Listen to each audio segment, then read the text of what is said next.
Con la autorización de todos, se está grabando esta sesión. Mi nombre es Omar Julián Plazas, soy residente de nefrología pediátrica de la Universidad de Antioquia. En este momento a cargo del docente John Freddy Nieto. Estamos en la secuencia de revisiones de temas sobre terapias de reemplazo renal y ahora vamos a hablar sobre algunos tipos de terapias que se pueden utilizar en la unidad de cuidados intensivos. Entonces, más o menos se estima que la lesión renal aguda es 10 veces más común que las enfermedades renales crónicas y específicamente que el terminar en una enfermedad renal crónica grado 5. Esto es porque las estadísticas cada vez aumentan más y se hace mejor notificación. Sobre las lesiones renales agudas, son severas y ocurren hasta en un 10% de los pacientes que tenemos hospitalizados en una unidad de cuidado intensivo. Frecuentemente, estos pacientes requieren terapias de reemplazo renal. Como decíamos esta mañana, se asocian hasta como un 50 o 60% de mortalidad a estancias prolongadas hospitalarias y si no se hace un adecuado manejo, pues la evolución a enfermedad renal crónica es muy alta. Acá vemos que después de que hemos seguido toda la secuencia de manejos de lesión renal aguda, tenemos indicaciones que son absolutas, que ya la hemos discutido en los seminarios anteriores, pero pues podemos decir que hipercalemias que son severas o refractarias, acidosis metabólicas graves o refractarias, sobrecargas de volúmenes, complicaciones urémicas clínicas, encefalopatía, pericarditis, neuropatía. Y en este sentido, entonces, hay varias interpretaciones que hacen las sociedades de acuerdo a cada grupo, pero en el fin de todo, la esencia es más o menos lo que acabamos de revisar. Entonces, como principio siempre decimos, ¿y pues qué dice CADIGO? Entonces, para CADIGO, en este suplemento que expresó en el 2012, entonces dicen que existen unas ventajas y desventajas específicas para cada modalidad. Y aquí la más clara, por ejemplo, entonces, es que en las terapias de reemplazo renal continuo son las que más se utilizan especialmente para pacientes hemodinámicamente inestables. Eso siempre es lo que pensamos cuando tenemos un paciente en UCI. También los que tienen alto riesgo de tener aumento de la presión intracraneal. Sin embargo, a pesar de que tiene grandes ventajas como la remoción de toxinas, que logra estabilizar mejor al paciente, mejor control de los líquidos, no induce hipertensión endocraniana y es más fácil de manejar, también tiene desventajas como el lento, de la lenta depuración de toxinas, la necesidad de una anticoagulación, el hecho de tener que tener a este paciente inmovilizado, entonces es más difícil llevarlo a exámenes o cambiarlo de lugares, que puede llegar a tener hipotermia y que los costos se incrementan. Al lado de ella están otros tipos de terapias, las PIRT, en este caso aquí están como SLED, también se pueden utilizar en pacientes inestables, las diálisis intermitentes, que la recomendación primaria es para pacientes estables, y abajo entonces ellos sí hablan de utilizar las diálisis peritoneales, algo que está surgiendo cada vez más. Entonces hablan de que sí se podría utilizar en pacientes inestables, que pueden estar concomitantemente con coagulopatías, que pueden tener accesos venosos difíciles, pacientes que tienen riesgos que se van incrementando con aumento de la presión intracraneal, y cada una de ellas tiene, como decíamos, algún tipo de desventaja que comentará mi compañera más adelante. Entonces, tenemos un paciente con un diagnóstico de una lesión renal aguda. Tenemos que comenzar pensando si había una razón previa para que el paciente recibiera terapia de reemplazo renal, y en esta ocasión si estamos cursando con una sobrecarga de líquidos que sea refractaria, un potasio que sea mayor de 5.8, que haya alteraciones en el electrocardiograma con ese potasio, o que independientemente de ello tenga un potasio mayor de 6 o 6.5, que tenga síntomas urémicos, que lo mencionamos previamente, que haya una acidosis metabólica que sea refractaria, el pH menor de 7.1, o que pueda haber ingerido algún tipo de medicamento o droga que sea susceptible. En este caso, entonces, si directamente no, entonces se prueba el utilizar terapias no dialíticas, como les mencionamos previamente en la segunda diapositiva, y luego vamos evaluando cada uno de los grupos. Entonces, estamos en los grupos de sobrecarga hídrica o de disturbios de los electrolitos o ácido básico o de la urea. Entonces, si estamos en una sobrecarga de líquidos, entonces si el paciente tiene una demanda estable de oxígeno, si tiene oliguria o anuria en menos de 72 horas, una sobrecarga que sea menor del 10% del peso basal, entonces estamos prudentes en el inicio de la terapia. Si hay una elevación de las demandas con oliguria anuria mayor de 72 horas, una sobrecarga mayor del 10%, entonces hay que evaluar muy bien la inestabilidad hemodinámica de ese paciente, porque si el paciente está inestable, aquí queda invertido, entonces ese paciente necesitará terapia de reemplazo renal. Los que están en el grupo de trastornos de electrolíticos ácido-base, si tienen evolución con más de 5.8 de potasio, un pH menor de 7.5, es mejor ser prevenidos y sí es una de las opciones que se puede ofrecer. Y en el de alteraciones de la urea, entonces acá sí hay una diferencia, si el BUN es mayor de 90 o si es menor de 90. Si es mayor de 90, si hay signos de azoemia, es un paciente que efectivamente en ese momento sí lo va a necesitar, pero si no lo es, si no hay sin síntomas, o si está el BUN menor de 90, entonces se puede seguir una estrecha monitorización. En este caso, entonces, siempre nos dicen que para cada modalidad hay unas diferentes características y en el paciente específicamente que está en la UCI con una lesión. Entonces, nos dice que las terapias de reemplazo renal continuo en hemodiálisis intermitente se pueden utilizar, son de hecho terapias que se utilizan 3 veces por semana en los pacientes crónicos, pero que en una determinada situación, si es el único mecanismo que yo tengo en esa unidad, lo podría llegar a hacer con una diálisis programada de 3 a 5 horas, pero pues disminuyendo el flujo.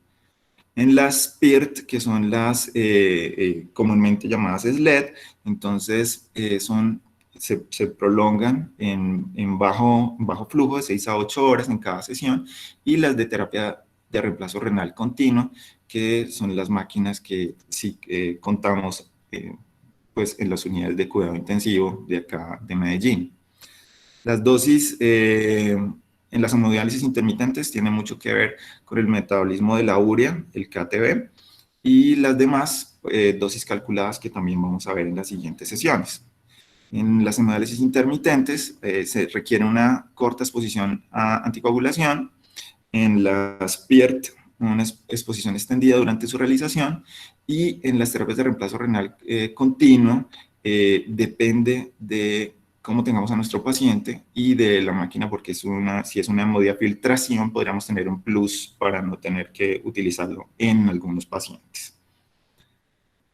Entonces, hablamos de terapia renal, de reemplazo renal continua, y nos acordamos de estos mecanismos que ya hemos revisado previamente, el SCUF, que es el ultrafiltrado. Entonces, aquí vemos el ejemplo de la hemofiltración del mecanismo de convección, hemodiálisis, o acá, que es uno de los mejores mecanismos, viéndolo desde afuera, pero pues claro que el intensivista, el nefrólogo con mayor experiencia, pues va a poder tomar mejores decisiones, tal vez utilizando una o de las 4, según el paciente que tenga sus propias características. Entonces, estas terapias de reemplazo renal continuas comparadas con las intermitentes tienden a asociarse a menor edema cerebral por la remoción más lenta y fisiológica de urea y otros solutos. Es usualmente la modalidad más apropiada para pacientes que están en una unidad de cuidado intensivo con incrementos ya de la presión intracraneal, como en una lesión cerebral aguda, o que tienen también fallas hepáticas fulminantes. También estas terapias de reemplazo renal continuo comparadas con una intermitente o con un PIRT puede remover líquido continuamente en un periodo de tiempo y sobre ese tiempo, si el paciente llega a tener alguna necesidad específica de aumentar el ultrafiltrado, se puede llegar a hacer. Tiene esta facilidad. Eh, Otra de las cosas es que si también se necesita hacer una infusión de productos sanguíneos o un aporte de líquidos durante la marcha de la diálisis se puede realizar. Aquí vemos un estudio de una revisión de Lancet del 2006 donde comparaban la hemodiafiltración con diálisis intermitente. Entonces, siempre tenemos esta tendencia a pensar que la terapia de reemplazo renal continuo es siempre lo mejor, pero en determinadas situaciones, ¿sí?, puede llegar a salvar vidas, si es uno de los recursos que tenemos. Al final, aquí lo que estaban demostrando es el porcentaje de sobrevivencia de pacientes en el tiempo en días y veían que la sobrevivencia era muy similar. O sea que si fuera solo por esto, los pacientes, su sobrevivencia, que es lo más importante, están muy equiparables. Algunas otras situaciones distintas sí son discutibles. Y entonces, eh, esta diapositiva tan grande que puse acá es por un tema que hablan mucho y para el cual vamos a hacer también una revisión dentro de poco sobre el tiempo en que se deben iniciar las terapias de reemplazo renal. Unas que son tempranas y otras que llaman tardíos, pero que es tardío refiriéndose al hecho de que solamente se colocan en el momento en el que el paciente tiene todos los criterios que mencionamos previamente. Al final, no hay una forma de decir que colocarlo tempranamente va a tener una mejoría realmente significativa sobre el desenlace del paciente. Sin embargo, algunos efectos secundarios sí se pueden ver más frecuentemente. Cochrane en esta revisión del 2018 lo aclara. Sin embargo, para este año tenemos una revisión que es la que vamos a evaluar el jueves, y Cochrane decía, sin evidencia de alta calidad sobre la eficacia y con la posibilidad de incrementar los efectos adversos, no se recomienda el uso de una terapia de reemplazo renal continua temprana, dado la baja evidencia de certeza en los resultados principales. La decisión acerca del tiempo óptimo debe permanecer basada en el juicio clínico y las características individuales de los pacientes. Ya hablando de hemodiálisis intermitente, entonces, muy relacionada con la diapositiva de relación que vimos previamente, es de uso frecuente porque ayuda a hacer un balance de líquidos y electrolitos, pero no es continuo, a diferencia de la que vimos previamente. Se utilizan en pacientes que sean estables, remueve solutos por difusión, es más adecuado para los que tienen tal vez un trastorno que puede solucionarse rápidamente, como una hipercalemia, un trastorno de asobados también, y algunas toxinas. Tiene mayor riesgo de hipotensión y potencialmente puede llevar a una isquemia renal asociada. Entonces, sin embargo, tiene menor riesgo de coagulación del filtro de diálisis. No es tan exigente. Y acá hay unas recomendaciones donde nos dice que si tenemos que utilizarla, entonces podríamos tomar algunas estrategias para poder lograr nuestros objetivos. Entonces, un inicio isovolémico, buscando un efecto fisiológico para preservar el volumen intravascular, relativamente, pues, lograr prevenir una hipovolemia absoluta o relativa. La estrategia entonces es hacer un prellenado del circuito con solución salina. Otro punto importante sería reducir la temperatura del dializante. Entonces, aquí lo que habla es que se busca preservar el tono vasomotor, prevenir disminuciones de temperatura en el sistema de resistencia vascular. Esto sería una estrategia para disminuir la temperatura del dializado, más o menos 0,5 a 1,5 grados centígrados. También otra intervención sobre el flujo del dializante sería colocarlo más bajo que las demás modalidades. Esto nos ayudaría a preservar la osmolaridad plasmática, prevenir cambios rápidos en la osmolaridad plasmática y con la estrategia que sería disminuir de 50 a 100 mililitros por minuto. La otra intervención podría ser el perfil del dializante con sodio. Esto nos ayudaría a preservar la osmolaridad plasmática, promover el llenado vascular y prevenir estos shifts, esos cambios rápidos en la osmolaridad plasmática. Y la estrategia sería entonces un incremento progresivo en el dializante para llegar a tener una osmolaridad mayor de 145. Otra intervención podría ser sobre el uso referencial del buffer de bicarbonato, que nos ayudaría con la preservación de la contractilidad miocárdica, evitando así este problema del buffer del dializado en base de acetato. También con el calcio sistémico, preservar la contractilidad miocárdica y el tono vasomotor, y la estrategia sería entonces mantener un calcio sistémico mayor, en este punto, más de 1 milimol litro. Y la última sería la ultrafiltración conservativa. Esto nos ayudaría a preservar el volumen intravascular y a prevenir estas alteraciones iatrogénicas y la hipovolemia absoluta. La estrategia sería iniciar con una diálisis aislada con una ultrafiltración gentil, una sesión de tratamiento que se va extendiendo, que podemos extender en el tiempo y lograr estos balances de líquidos. Entonces, sí podemos utilizar una hemodiálisis intermitente en paciente crítico siguiendo estas recomendaciones, pero pues obviamente con las indicaciones y limitaciones que les comenté previamente. Para las PIER, que son las diálisis extendidas de baja eficiencia, pues lo primero que dice es que se debería unificar los nombres, y entonces pues todos las conocemos como SLED, pero pues que realmente son unas terapias de reemplazo renal intermitente prolongadas y deberíamos en grupo poderlas denominar así. Comparadas con las demás, entonces tiene para su trabajo la utilización de mecanismos de difusión, convección. Las dosis se calculan similarmente a una terapia de reemplazo renal continua, el QE, ese flujo, y se programan más o menos entre 6 a 12 horas.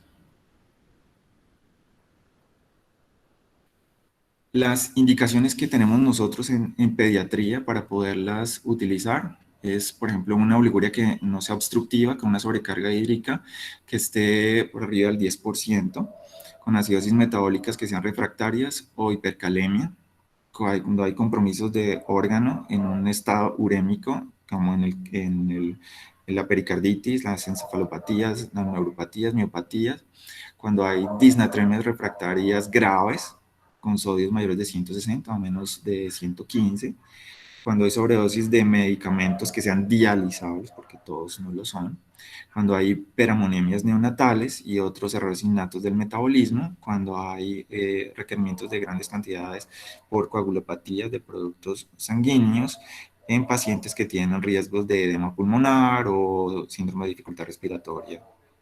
También en edemas que son refractarios y que no responden a altas dosis de diuréticos. En nuestro caso en pediatría, esto sería una indicación.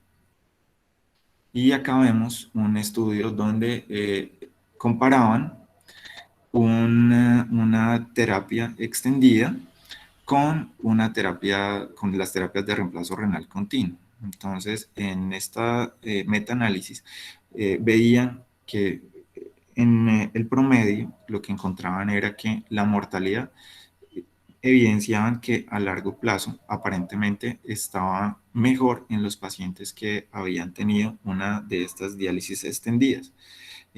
Al final, la recomendación que daban es que analizando entre los dos grupos que estaban, que eran de grupos de estudios aleatorizados versus estudios observacionales, habían encontrado que sí tenía diferencia el hecho de las poblaciones como se habían seleccionado, entonces que tampoco era tan fiable. Sin embargo, pues este es un punto bueno de referencia sobre las piernas.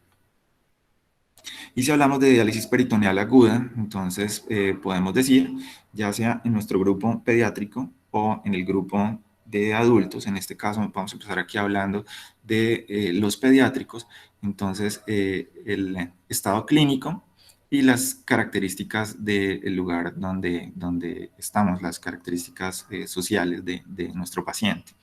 Entonces, en las características clínicas, si es menor de 2 años, si está hemodinámicamente inestable, si no tiene un estado hipercatabólico grave, si no hay una limitación para una remoción de líquido rápida y no se requiere realizarla, y que pues obviamente lo primero es que haya una cavidad peritoneal que esté intacta.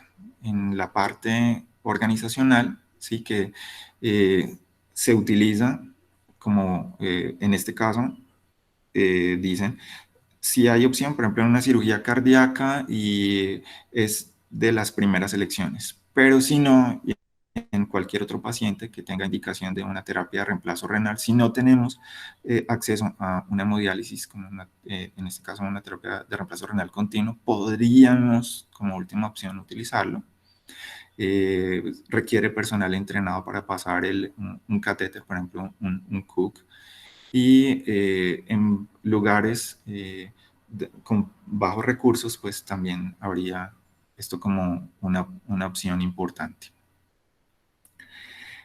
Si se dan esas condiciones, entonces podemos utilizar la diálisis.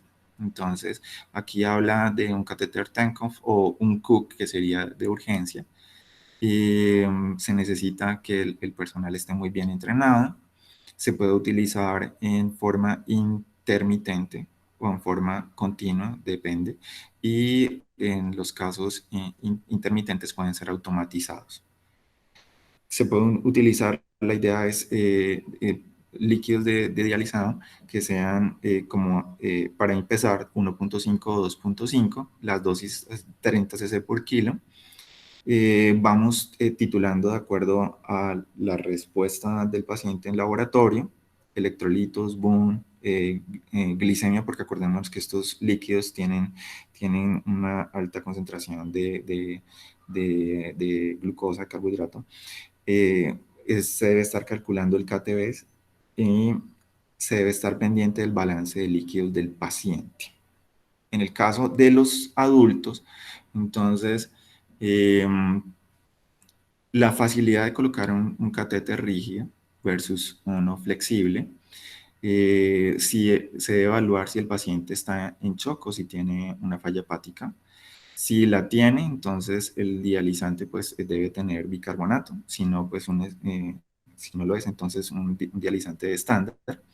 Acá están más o menos los rangos en las dosis que se pueden utilizar.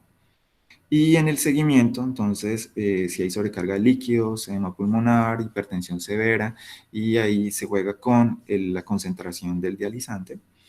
Si hay una concentración de 4.25, quedaría perfecta para estos tipos de pacientes que están tan sobrecargados.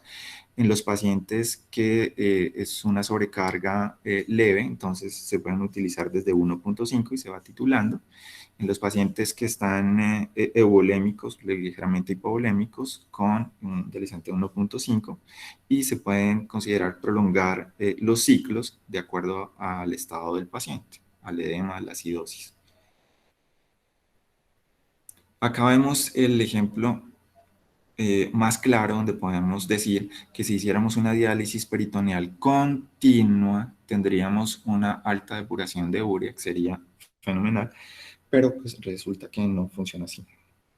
Cuando se utilizan, lo más cercano son estas continuas, donde se logra una depuración de 12 a 15, y las usuales que son ambulatorias de este tipo se utilizan, se logran depuraciones de 8 a 12.